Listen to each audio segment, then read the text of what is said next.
Excellency, Sir Chief Martin Amaewhule Olusegun Obasanjo. Thank you, Papa, for coming.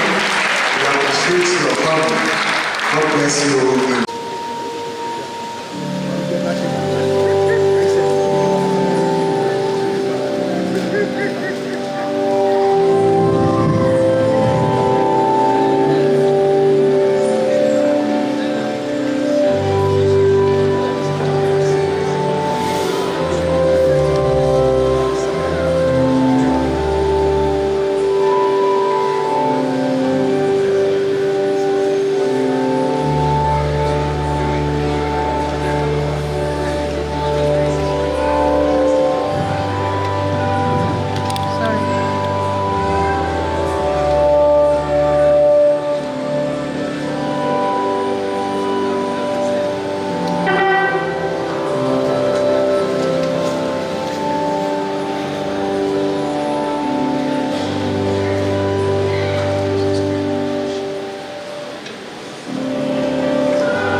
There are four things I would just want to say. When we came together, because during the campaign, I've known a little bit about Fubara reputation.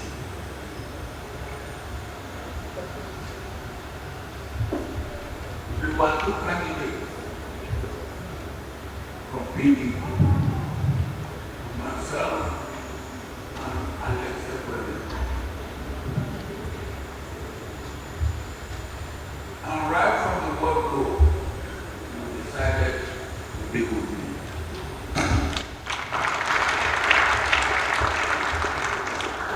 From low elements, now I'm big. So you as a spy.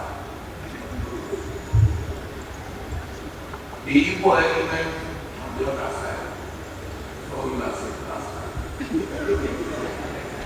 Why should you be in the hero now when an evil man is contesting? And you stood your ground. You are unshaking and unshaken. You remain totally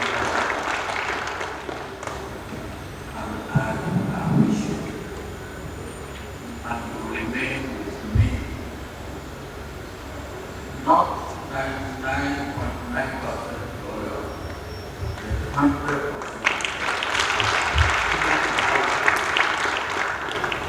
Throughout my tenure, I will be eternally grateful.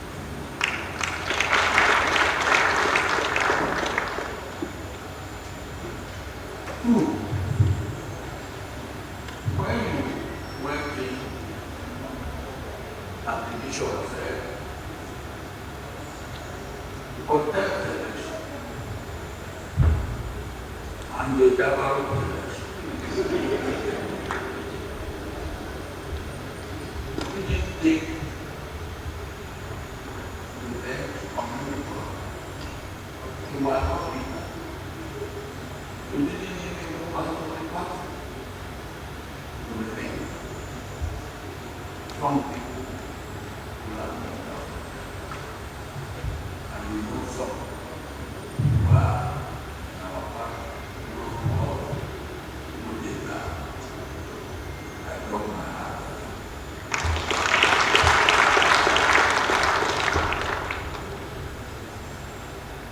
Three, over the years, whether I am in or out, whether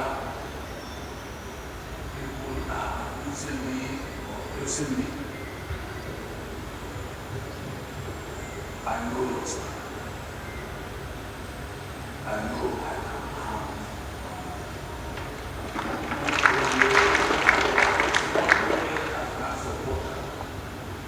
But for the party that will follow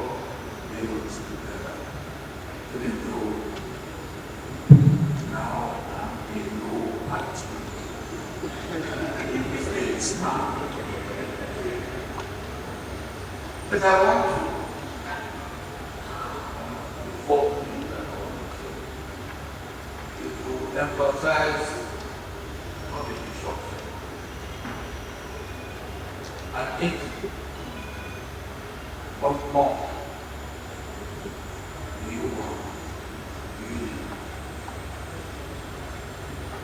what I would say is that we continue to serve humanity and serve God. And there is no end to that. And the bishop said you should enjoy yourself. I will go with that.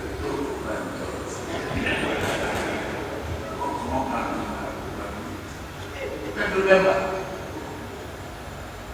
what was there. Therefore, your faith must not diminish. You must never lose hope. Even when things are blue, and they are in Nigeria today, you must remain optimistic. And finally, you must live and continue to live the life of love. Love for your family, love for friends and fools, love for your community, love for your state, love for your country, love of humanity and love. Once again, happy birthday, many happy returns. Who we celebrate 90.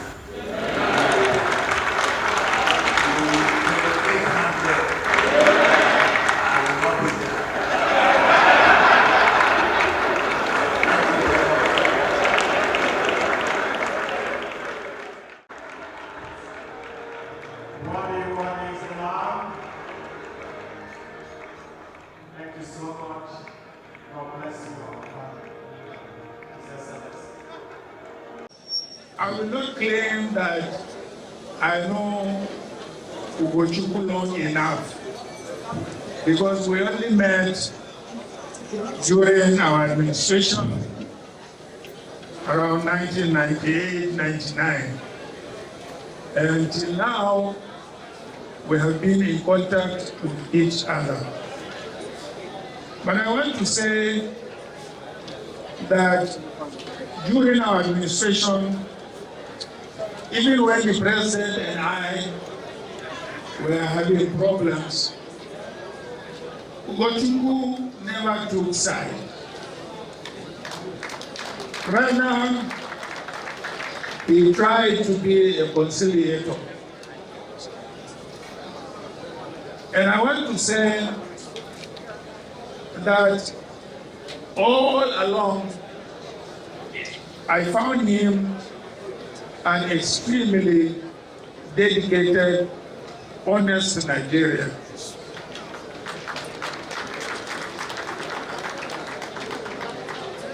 Let me also testify at this occasion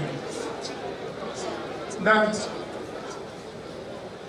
in all those years that we worked together, I never heard, or you never heard, of any unwanted action by Onyema Ugochukwu. He was and still a credible and perfect gentleman. Mrs. Ugochukwu, I think you are very lucky to have him.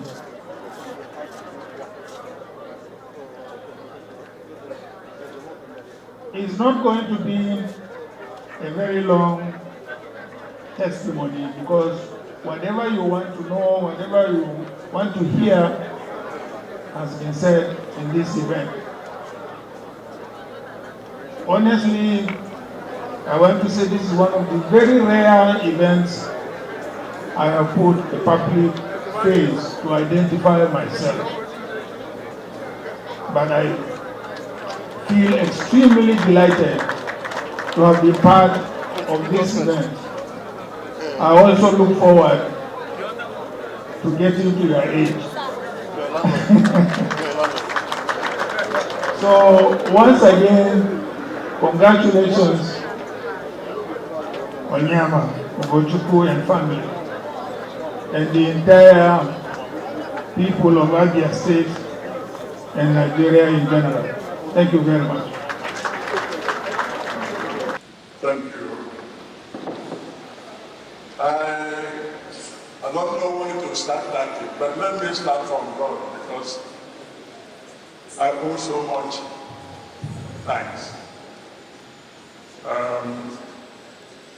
I grew up in a happy family and all that.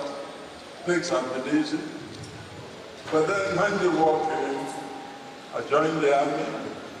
I had bullet wounds, both in my hand and my leg. But God didn't want to take me away.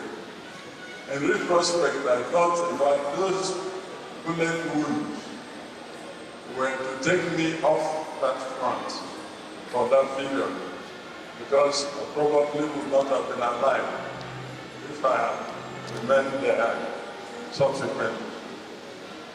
But then I was quarreling with God for a long time, probably because we lost the war. I didn't go to church for a long time. My elder brother always came on Sunday after church. He came to my place.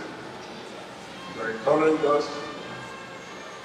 I went on. Then I met this young girl at Youth, at the College of Medicine. And I couldn't stop wanting to marry her. Just because she had the process of reconciliation. But then I found that in most issues in my life, even when I thought I was quarreling with God,